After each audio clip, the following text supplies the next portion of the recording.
You can listen. Bilat sa kagang. What's up, y'all? It's John Master Lee. And Lulu. All right, we just checked out the trailer for Far Cry 6. Yes. It was a little lacking. It's not like, some of the other trailers where Assassin's Creed always hits the mark. Even Watch Dogs' latest one was pretty cool in terms of the trailer. The game itself, however, was average at best, unfortunately. Oversold it. I was so disappointed. But this one, the trailer was kind of underselling it, it felt like. Like, you could have done more, especially considering you have one of the best actors playing the villain, in this. And, he's so good. Just hearing his voice, it's like, $1 million. $1 million voice right there. It always comes down to the gameplay. Always. Okay. And that's what we're going to check out next. 4 mix of gameplay trailer here. I would say Far Cry 6, it's definitely a game I will buy. I don't know if I would buy it full price yet. I think Far Cry 5, I waited till it was on sale and I bought it. And I actually really freaking loved it. That's the one you saw me play, right? Where it was the religious cult. Yes. And you were trying to hunt them down. And the ending was so crazy where you're finding him, you're drugged out. You even played both. I played the good ending and the bad ending. And the reality that they both kind of suck. It was like, well, this is a horrible ending. The world ended with bombs going off. It's like the end of the world. It was a hell of a twist. Yeah. I'm really hoping this game has a hell of a twist because that would be really cool if that becomes a thing with Far Cry where they could have a twist ending, a little and Shyamalan type of experience. Yeah. That was crazy. That was crazy. By the way, if you want some cool commentary, check out my podcast. And if you want some hotness, check out my fantasy show on my OnlyFans. Bang, bang, y'all. All right. And away we go.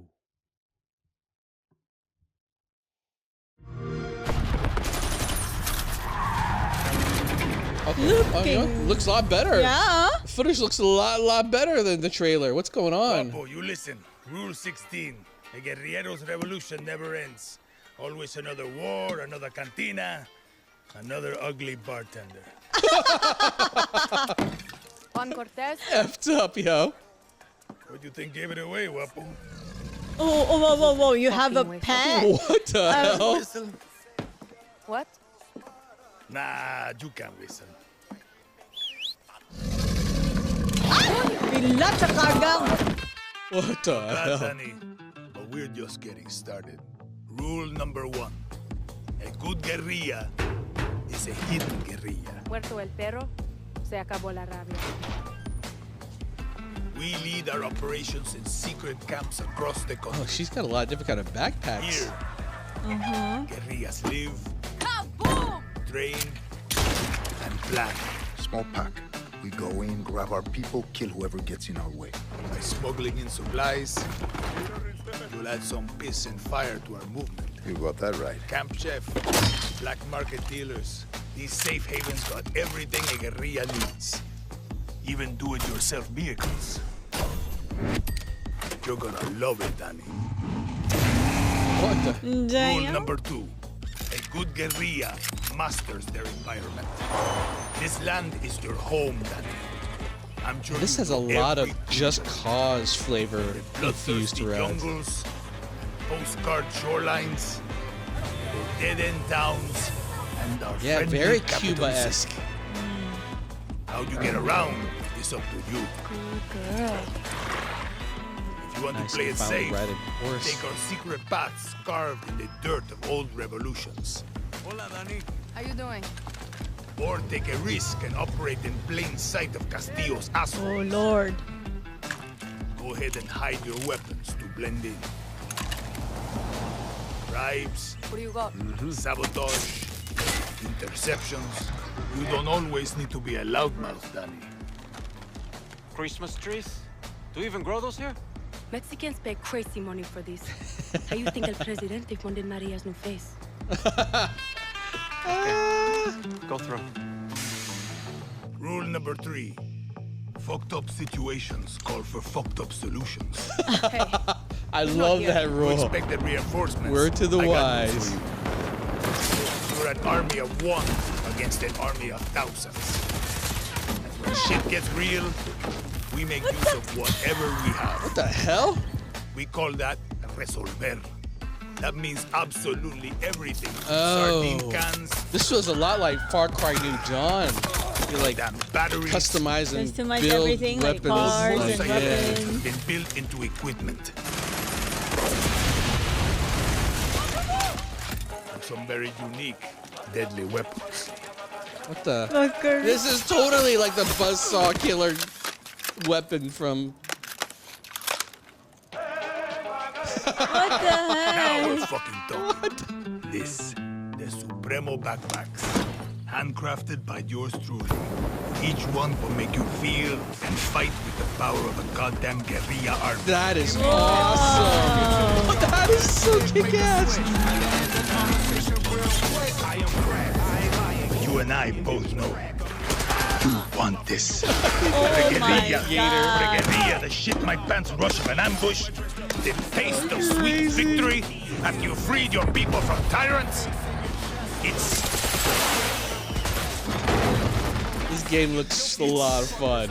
It's fun. She said it. It's on. Dum, dum, oh, dum. and the final rule. What's the final rule? A good guerrilla always brings a friend Oh, for my god. moral support. I want that pet. Wow. He looks It's like so a tongue-in-cheek. fighter. Oh my god. Oh my god. That's so cute. cute. What do you think? You like it? You know like what? the collecting stuff and make your own? I have to admit, I'm a little bit biased here. I like the formula. It just feels right when I play it. Like, I've never had a problem ever since, maybe for Far Cry 1 or 2, it was still a little, you had to tweak the formula a bit. But unlike Assassin's Creed, like, the gameplay never always felt 100% smooth. Like, sometimes the character would do things you don't want to do. Climbing sometimes isn't, like synced up just right. Far Cry, the gameplay has always been smooth as butter. And so just for that reason, I love playing it. And so I will play it just because it always feels good to kill. The weapons feel great. The environments are fun to explore. But a lot of these things feel pretty iterative. Like, the weapons have a lot of New Dawn flavor to them. The whole concept here and the whole vibe of, like, down south from America is very Just Cause.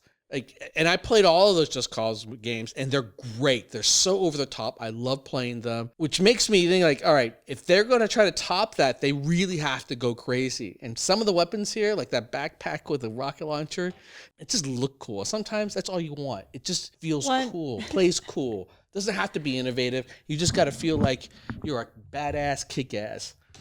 And So Danny was trained by.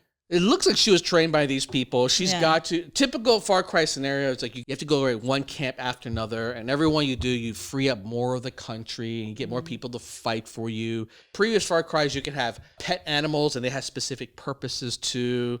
That crocodile, I'm sure, has different abilities compared to that little doggy on training wheels.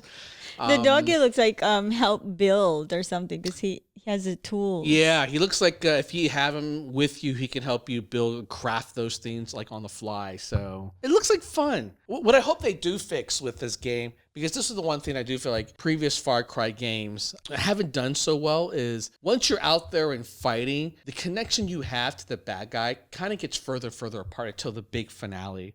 And with a guy like Juan Carlo playing the villain, I want to feel his presence around me like all the time. I don't want him to be in a lofty tower somewhere and I can't see him. I don't want to just hear him over the intercom that's playing everywhere.